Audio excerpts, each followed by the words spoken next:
한국 가톨릭계 지도자 가운데 한 분인 윤모 신부님의 글을 보면 그분이 천주교의 연옥교리를 변증하면서 서창제라는 분의 개종 기록을 인용합니다. 개신교인이었다가 가톨릭으로 개종을 한 그의 고백을 인터뷰 형식으로 인용을 하게 되는데요. 개종한 후에 가톨릭의 교리들 중에서 가장 만족하게 여기는 것이 무엇이냐 묻습니다. 그 물음에 서창제라는 분은 이렇게 답을 합니다. 내게 가장 큰 위안을 준 것은 연옥교리입니다. 나는 종종 눈을 감고 내가 죽으면 어디로 갈 것인가 하고 잠은 자답해 보았습니다.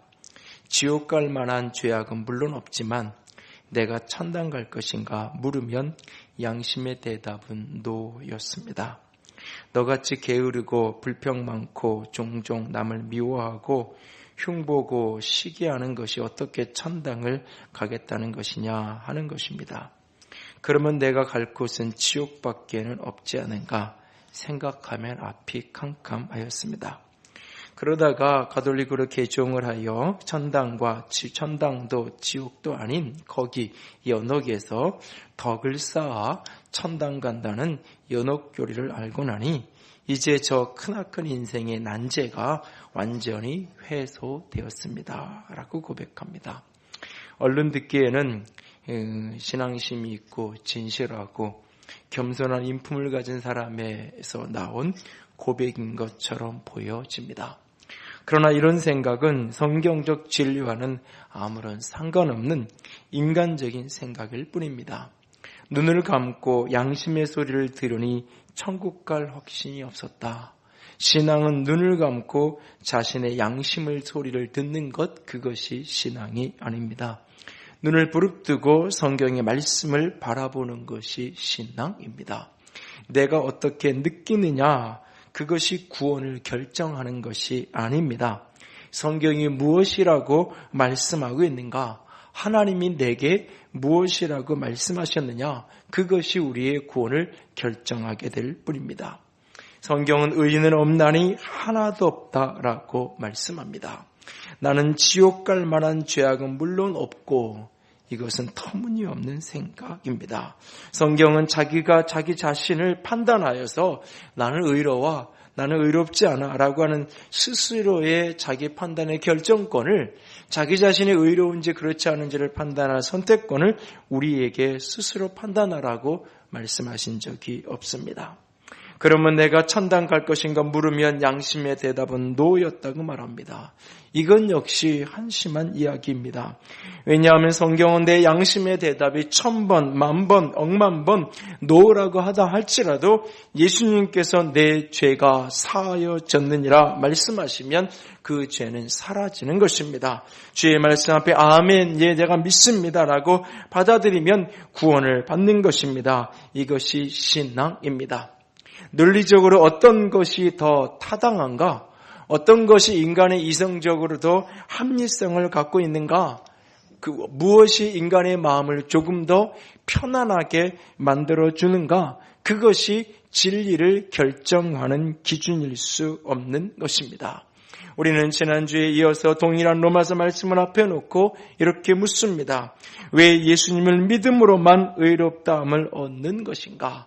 다른 길은 있을 수 없다는 말인가?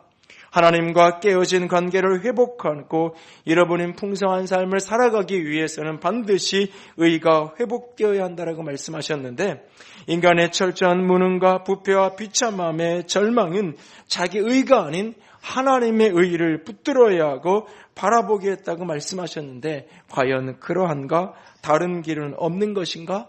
우리 모든 사람은 자기 의에 대하여 철저하게 절망해야 한다라고 말씀드렸습니다.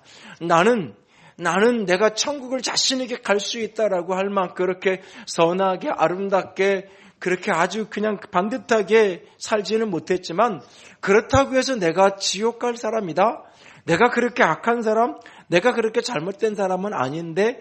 라고 생각하는 한 그에게 성경이 이야기하는 하나님이 우리에게 제시하신 율법이 아닌 하나님이 열어놓으신 새로운 의 예수 그리스도를 믿음으로 말미암아 의로워질 수 있다는 사실은 별로 감동이 아닙니다. 그것은 내게 별로 그렇게 큰 의미 있는 메시지가 될 수 없는 거예요.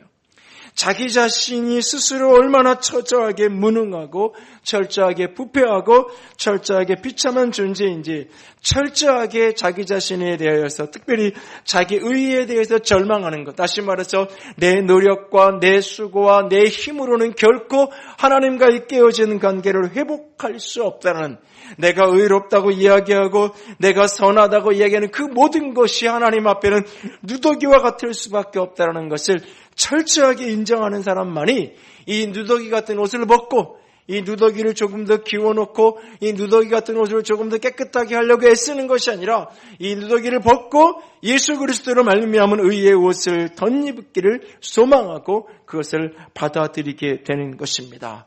자기 의에 철저하게 절망하는 것, 그것이 신앙의 출발이고 그것이 예수의 십자가를 내 십자가로 누리는 첫걸음이라 했습니다. 오늘은 한 걸음 더 나아가서 예수님을 믿음으로만 의롭다 할 수 있는 또 다른 이유들을 더 생각하기 원합니다. 그 이유는 예수님께서 우리의 죄를 속량하셨기 때문입니다. 우리가 자기 의에 대해 철저하게 절망하기 때문일 뿐만 아니라 예수님께서 우리 죄를 속량하셨기 때문에 우리는 예수 그리스도의 십자가만을 붙들어야 합니다. 속량이라는 이 표현은 돈을 주고 죄를 면제받는다는 의미의 속받칠 속자에 어질 양자라서 속량, 그래서 속량이라는 단어가 몸값을 받고 노비의 신분을 풀어서 양민이 되도록 하는 것, 그것이 이제 속량이라는 말의 뜻이죠. 노예 시장에서 온 그림입니다. 노예를 시장에서 값을 지불하고 사오는 그런 모습을 떠올리게 하는 장면입니다. 오늘날은 이런 노예 시장이 없으니까 이게 머릿속에 그림 이미지로 잘 형성이 안 되는데, 똑같지는 않지만 그래도 어느 정도 닮은 비유 중에 하나가 뭐냐면, 내가 이렇게 이 구속 상태에 잡혀 있는데 보석금을 내면 한 1,000만 원 정도 내가 법원에다가 이 지금을 보석금을 내면 내가 좀 이렇게 자유로운 상태에서 재판도 받고 자유로운 상태, 형이 이렇게 집행이 정지되고 유보된 상태로 내가 살아갈 수 있는, 감옥이 아니까 바깥에 나갈 수 있는, 그래서 보석금 한 1,000만 원 정도 내면 되는데 보석금을 낼 돈이 없는 거죠, 내게. 그런데 누군가가, 친구가 그 보석금을 내 대신 내줘서 내가 풀려나서 자유케 되어지는, 또는 내가 은행에서부터 계속 이틀이 멀다 하고 돈 달라고 이 연체됐다고 전화 오고 문자 받고 엄청 스트레스가 쌓이는데 빚 독촉을 받는데 내가 그걸 갚은 능력이 없어요. 그런데 내 친구가 와서 대신 그 빚을 갚아주는. 그래서 그 다음부터는 똑같은 은행에서 전화가 와서 당당하게 받죠. 왜 전화하셨는데요? 그전에는 전화번호 맞으면 이거 은행이다 꺼버리고 그러던 사람이 당당하게 전화를 받는, 마치 그런 모습을 연상해 볼 수 있는 단어가 바로 이 속량이라는 단어입니다. 갚을 능력이 없는 사람의 빚을 대신 갚아주어서 그 사람을 자유케 하게 해방시켜주는 그런 모습. 우리 모든 인생이 죄를 지었고 죄 때문에 죄의 속박 아래, 죄의 종으로, 사단의 종으로, 어둠의 종으로 죽을 수밖에 없는 인생으로 살아갈 수 없는 이 인생의 묶임을, 그 속박을 풀어서 자유케 하는, 그러기 위해서는 반드시 그를 해방시킬 수 있는 대가가 지불되어야 되는데, 죄를 지었으니까 죄에 대한 대가가 지불되어야 되고, 죄를 지었으니까 죄에 대한 값이 반드시 지불되어야 되는데, 그 값을 예수님이 당신의 죽으심으로 그 값을 지불하시고 우리를 해방시키고 자유케 하셨다라는 것입니다. 본문 23절과 24절 말씀 같이 읽습니다. 모든 사람이 죄를 범하였음에 하나님의 영광에 이르지 못하더니 그리스도 예수 안에 있는 속량으로 말미암아 하나님의 은혜로 값없이 의롭다 하심을 얻은 자 되었느니라.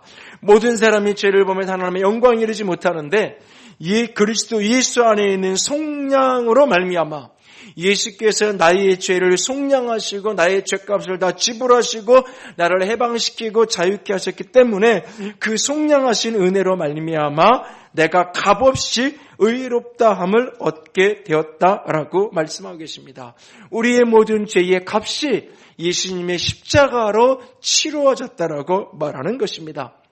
남자들은 신나서 이야기하는데 여자들이 싫어하는 이야기가 몇 가지 있다 그러죠. 하나는 군대 이야기고, 두 번째는 축구 얘기하고, 더 싫은 거는 군대에서 축구한 이야기하고 있으면 더 싫다 그러는데, 요즘에는 조금 좀 바뀐 것 같기도 해요. 우리 막내가 진짜 사나이를 열심히 보고 뭐 그러는 걸 보면 조금 바뀐 것 같긴 한데, 남자들끼리 지내던 군대 생활에 추억거리가 여러 가지 있죠. 요즘에는 많이 달라졌지만 집에서 용돈을 많이 갖다 쓰는 쫄병이 있으면 고참이 심부름을 종종 시킵니다. 라면 좀 사와라, 빵 사와라, 담배 사와라, 심부름 시킵니다. 돈도 안 주고 시키면 강탈이 되니까 1,000원짜리 한 장 주면서 이거 가지고 라면 5개, 빵 5개 사고 2,000원 남겨와라 라고 시킵니다. 이 엉터리 계산이 통하던 시대가 있었어요. 그러던 시절이. 지금 이렇게 하면 이제 바로 SNS를 해가지고 아마 난리가 날 건데, 그러면 그냥 어쩔 수 없이 가서 그걸 사가지고 오든, 말도 안 되는 이 두 개의 값이 도대체 비교될 수 있는 게 아닌데 이것이 거래가 가능한 모습. 마치 예수님의 십자가에서 일어나는 일이 바로 그 일이에요. 우리의 값과 내 영혼의 가치와 나 한 사람의 가치와 예수 그리스도의 가치가 도저히 이게 비교될 수 없는 그런 것임에도 불구하고 나의 죄와 예수의 목숨값을 맞바꾼다는, 도대체 이게 거래가 가능한 이야기인가 싶은데도 불구하고 이 거래가 이루어진 자리가 바로 십자가의 자리예요. 시편 49편 6절에서 9절에 이런 말씀이 있어요. 같이 읽을까요? 자기의 재물을 의지하고 부유함을 자랑하는 자는 아무도 자기 형제를 구원하지 못하며 그를 위한 속전을 하나님께 바치지도 못할 것은 그들의 생명을 속량하는 값이 너무 엄청나서 영원히 마련하지 못할 것입니다. 얼마나 재물이 많으면 이럴 수 있을까요? 자기의 재물을 의지하고 부유함을 자랑하고 다니고, 그런데 그런 사람조차도 자기 형제를 구원할 수 없다. 왜? 그를 위한 속전, 그 사람을 속량하기 위해서 치료해야 될 그 돈이 하나님께 바치지도 못할 것이기 때문에. 왜냐하면 그들의 생명을 속량하는 값이 너무 엄청나서 영원히 마련하지 못할 것이기 때문에. 한 영혼이 천하보다 귀하고 말다고 말씀하신 이 생명값을 이 땅에 그 무엇으로도 치를 수 있는 것이 없다라고 주님이 말씀하고 계세요. 오늘 과거 중세시대에 면죄부라 그래서 죄를 용서받을 수 있는 티켓을 500만 원어치, 3,000만 원어치 죄를, 그 돈을 치르고 속전을 내고 그 죄를 용서받았던 시절이 있어요. 그런 엄청난 말도 안 되는 제도를 가지고 기금을 모아가지고 그 성 베드로 성단을 짓겠다고 했던 그 거대한, 지금도 로마에 가면 한복판에 있는 그 거대한 성단을 짓기 위해서 그렇게 모금을 했던 시절이 있었죠. 그러나 아무리 내가 그걸 바친다 할지라도, 거대한 예배당을 지어서 하나님께 내가 제물로 바친다고 했다 할지라도, 내가 그 모든 짐을 나 혼자 다 감당해서 지었다 할지라도, 수십억이 들이고 수백억을 투자해서 그렇게 했다 할지라도 내 죄값이 치루어질 수 없다. 영원히 그것이 너무 엄청나서 아무도 그 값을 마련할 수 없다고 말하고 있어요. 인간의 노력으로, 인간의 수고로 결코 이 죄의 값을 치를 수 없다는 거예요. 그러나 예수 그리스도가 당신의 생명값으로, 죄 없으신 의인이 죄를 알지도 못하시는 당신의 생명값을 치르시고 우리를 속량하셨다라고 말씀하시는 거예요. 그래서 예수님이 십자가에서 매어 달려서 마지막 숨이 끊어지는 그 순간, 그 모든 고통을 짊어지고 마지막 운명하시는 순간 그가 이렇게 말씀하시는 거예요. 다 이루었다라고 말씀하시는 거예요. 헬라어로 테텔레스타이라고 하는 이 단어는 거래가 이제 끝났다. 거래가 끝났다.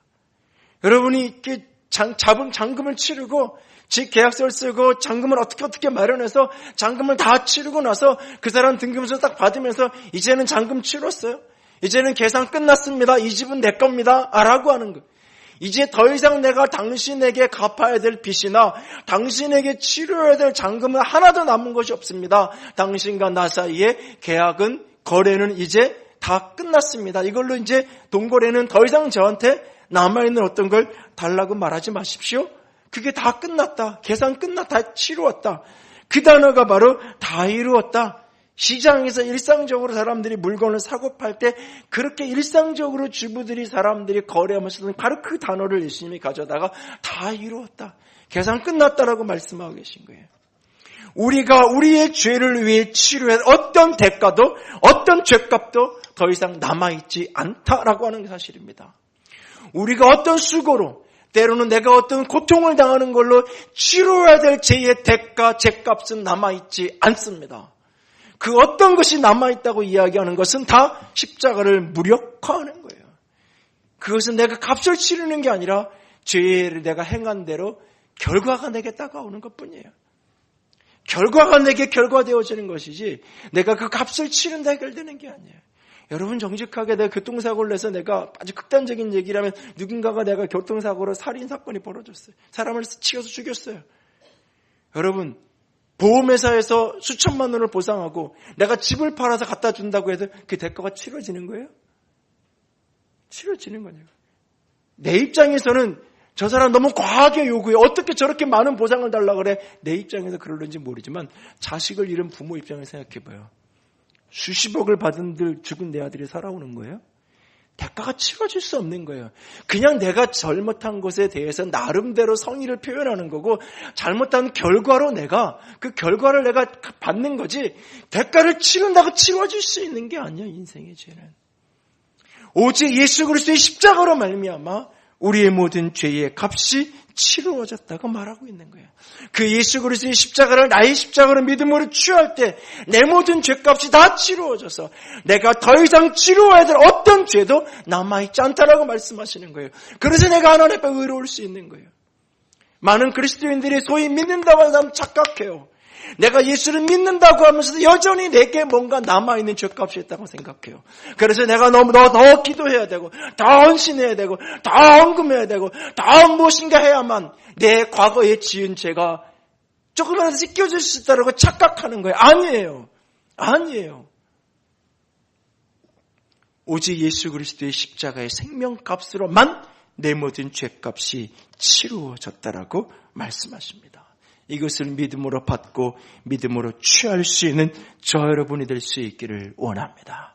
하나님 죄값을 내게 요구하지 아니하시고 하나님의 한의 율법은 죄값을 내게 요구했지만 그래서 그 죄값을 치러보기 위해서 수없이 노력해보지만 수없이 씨름해보지만 되어지지 않는 거예요. 그 죄값이 치러지는 게 더 깊은 죄의 수렁 속에 정죄감 속에 빠져들 뿐인 거예요. 그래서 하나님이 더 이상 죄값을 내게 치르지 아니하시고 십자가 언덕에 예수님에게 우리의 죄값을 치르게 하셨고 그 십자가를 믿음으로 취하는 사람에게 죄사함의 속량의 은혜를 주신다고 말씀하는 것입니다. 그래서 에베소 1장 7절 같이 읽습니다. 우리는 그리스도 안에서 그의 풍성의 은혜의 풍성함을 따라 그의 피로 말미암아 속량 곧 죄사함을 받았느니라. 받았느니라. 예수 안에서 받았다. 앞으로 뭔가가 더 남아있다. 그래서 더 치루어야 네가 그렇게 될 수 있어라고 말하지 않아요. 그의 피로 말미암아 속량 곧 죄사함을 받았다. 이미 받았다. 이것이 은혜다. 축복이라고 말씀하십니다. 이것을 믿음으로 취하는 축복이 있기를 원합니다. 또 한 가지 믿음으로 예수를 믿음으로만 의롭다함을 얻을 수 있는 또 하나의 이유는 예수님이 자기 피로 화목제물 되셨기 때문이에요. 비슷한 이야기 같지만 조금은 다른 관점의 이야기예요. 그의 피로 예수님이 당신 자신의 피로 우리를 위한 화목제물이 되셨어요. 이것은 구약의 제사에서 온 그림이죠. 특별히 이스라엘 백성의 대속제일과 관련된 그림에서 온 이야기입니다. 우리의 화목제물 되셨다는 이 말. 매년 유대력으로 7월 10일이 되면 대속제일을 지켰어요. 이 대속제일은 우리 시즌으로 따지면 9월 말 10월 이렇게 걸리게 되는데 히브리어로 이 대속제일이라는 표현이 용키퍼라는 단어예요. 이 용이라는 단어가 크다라는 뜻이고 키퍼라는 단어가 to cover, 덮는다 이런 뜻이에요. 지난 한 해 동안 지었던 모든 죄를 커버를 씌워서 덮는 거예요. 덮어서 가려버리는 거예요. 그것이 대속제일이에요. 1년에 한 번 이 대속제일은 다른 일반적인 절기나 일반적인 제사와 관련 없이 그것과는 다른 차원으로 500여 명의 모든 제사장들을 다 모아놓고 모든 제사장 다 수종을 들고 대제사장이 직접 집례하는 절기의 제사로 이날 제사는 지키게 돼 있어요. 이날의 이 제사가 지난 1년 동안의 모든 백성들의 죄를 씻고 덮고 가리는 속량하는 날이에요. 만약 이날 이 제사가 잘못된다면 지난 한 해 동안의 모든 죄가 속량되어지지 못하고 가려지지 못하고 덮여지지 못하는 날이기 때문에 그래요. 이날 제사장이 그 어린 순결한 피를 가지고 지성소에 들어가서 성소가 있고 성전의 성소와 휘장자 안에 지성소에 그 피를 가져가서 피를 뿌려서 우리의 죄를 속량하는 유일한 1년에 단 한 번 이날만 대제사장이 지성소에 들어가게 돼 있어요. 그날 그는 평상시에 자신이 입던 대제사장 옷을 다 벗고 아주 독특한 형태의 흰 옷을 입고 심지어는 벨트까지 허리띠마저 흰색인 흰 옷을 입고 지성소 안으로 들어가게 돼 있어요. 마치 예수 그리스도께서 죽으시고 장사지는 바 되신 예수 그리스도가 입었던 그 수의처럼, 그 세마포 옷처럼. 그래서 구약의 선지서들이나 보았던 환상이나 계시록이나 하나님의 보좌 앞에 나아가는 사람들이 늘 흰 세마포 흰 두 마리를 입고 하나님 앞에 나아가는 모습을 보게 돼요. 마치 그 대제사장이 순결한 이 모습을 입고 지성소에 들어가는 그 모습이 연상되어지는 것처럼. 그런데 이 대속제실 제사에 한 가지 독특한 것이 있어요. 그냥 제물을 가지고 와서 그냥 바로 잡아서 그 피를 드리는 게 아니라 같은 시각에 같은 크기에 같은 값을 주고 구입한 두 마리의 염소를 제단 앞으로 끌고 옵니다. 대제사장이 이 둘을 세워놓고 제비를 뽑아요. 제비에는 두 개가 있는데 하나는 한 제비에는 여호와를 위하여라고 써 있고 한 제비에는 아사셀을 위하여라고 써 있어요.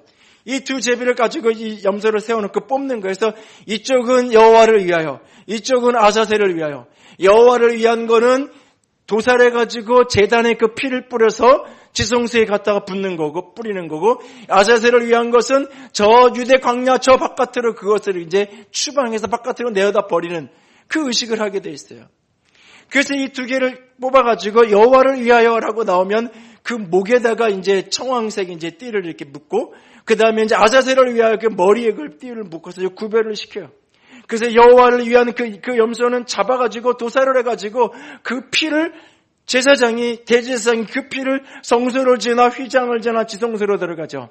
성전 문은 항상 동쪽으로 나 있게 돼 있어요. 그러니까 동쪽에서부터 서쪽으로 이렇게 들어가는 거예요.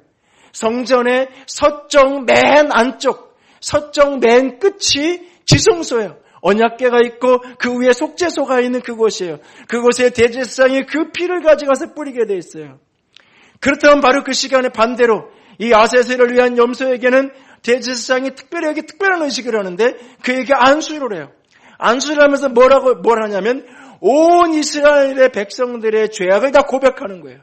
그리고 그 시각에 수많은 이스라엘 백성들이 모여서 성전 앞마당에 모여서 엎드려 자신의 지난 1년 동안 지었던 죄를 통회하고 회개하면서 고백하는 사건이 벌어져요. 그 모든 백성의 죄를 이 아사셀의 이 염소의 어깨 위에 지우는 거예요. 그리고 그를 끌고 동쪽 문을 향하여 나아가서 저 동쪽 성전 동쪽의 유대강야 저 끝으로 나아가요. 그래서 무인지경 어떤 사람도 없고 아무도 없는 저 끝으로 데리고 가요. 그래서 거기에서 그를 버려버리는 거예요. 그 모든 죄의 짐, 인생의 모든 죄의 짐을 그가 그렇게 하는 거예요. 그런데 인상적인 거는 이 안수를, 이 모든 죄를 전가시키고 이 모든 인간의 죄를 지고 가는 것이 보좌 앞에 뿌려진, 지성소 앞에 뿌려진 그 염소의 머리에 손을 얹고 안수를 그걸 도살해서 바치는 게 아니라 이 아사셀 염소에 갖다가 도살해서 그가 바치는 거예요. 그래서 가끔은 이런 일이 흔하지는 않은 있었다 그래요. 이 염소가 갔는데 살아서 돌아오는 거죠. 죄를 다 전가했는데 이게 살아서 돌아오면 죄가 살아나는 거잖아요, 이게. 그러니까는 이제 나중에는 그런 일이 몇 번 있고 나서 확인 사살을 해서 유대강의 저 끝에 가면 이 절벽이 있어요.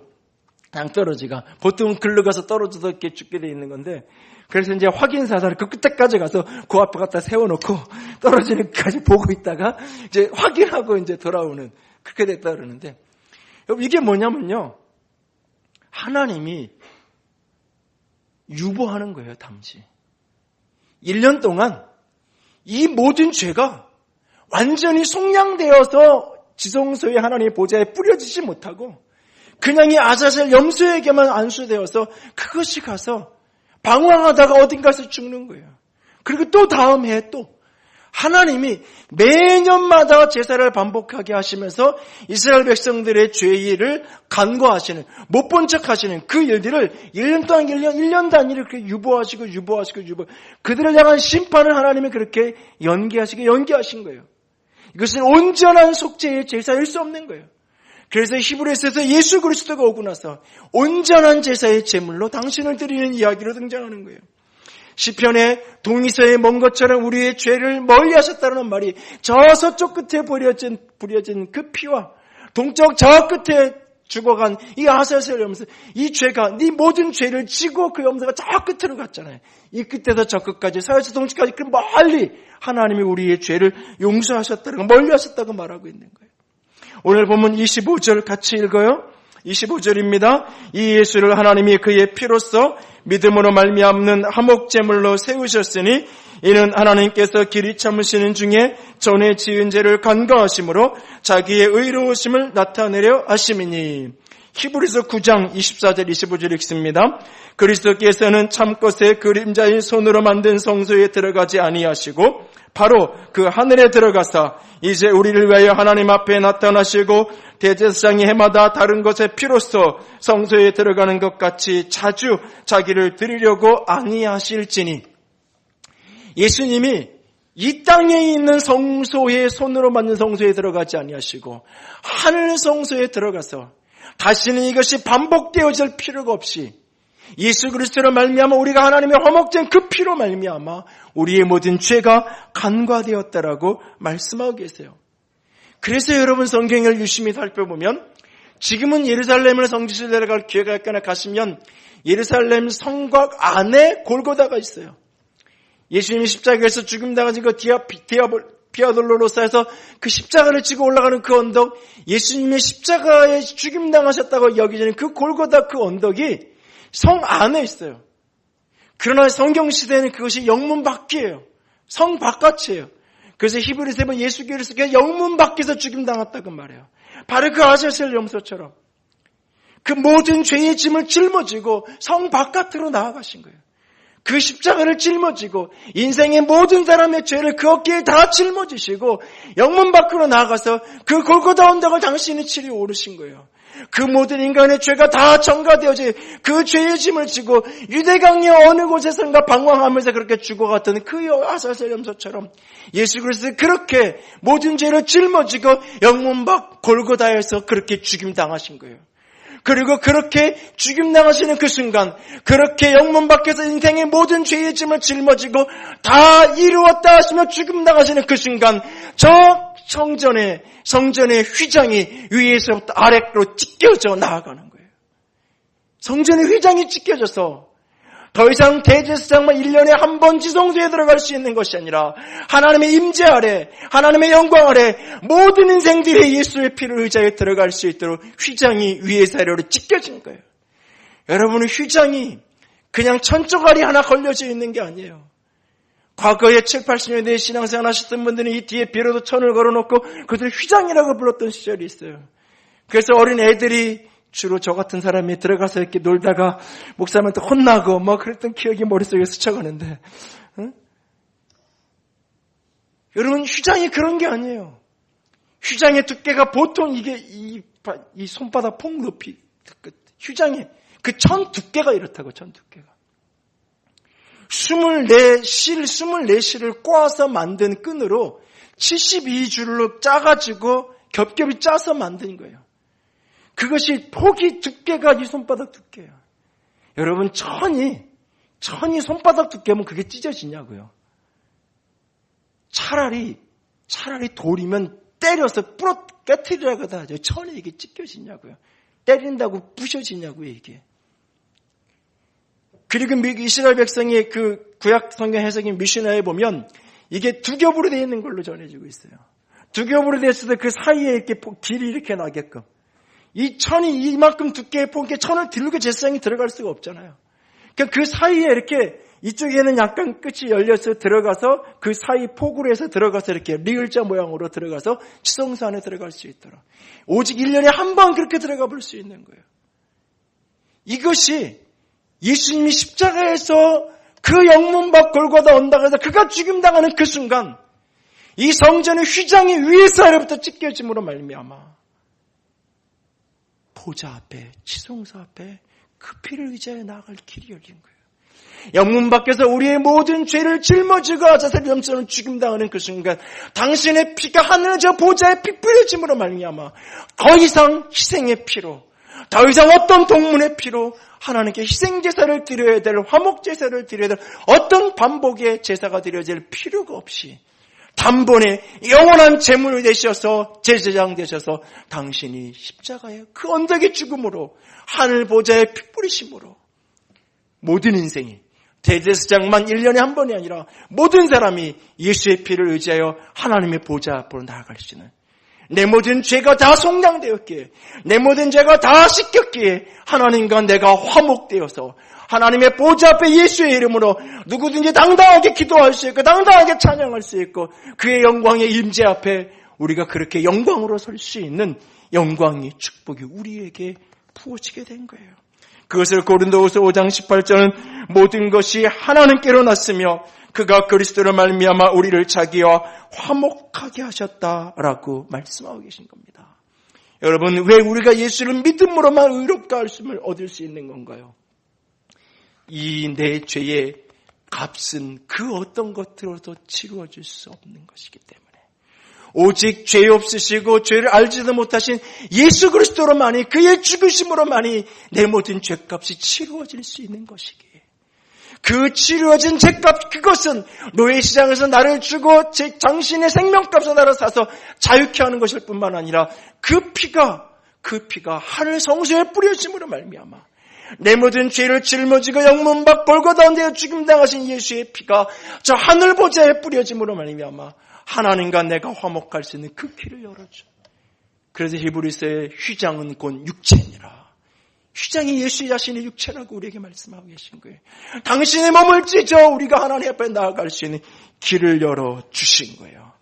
이 예수가 열어놓으신 길을 내 것으로 취할 때, 믿음으로 받을 때 내 죄로부터 내가 속량되어지고 하나님과의 깨어진 화목의 관계가 회복되어지는 것입니다. 두 가지 질문을 여러분에게 마무리하며 드립니다.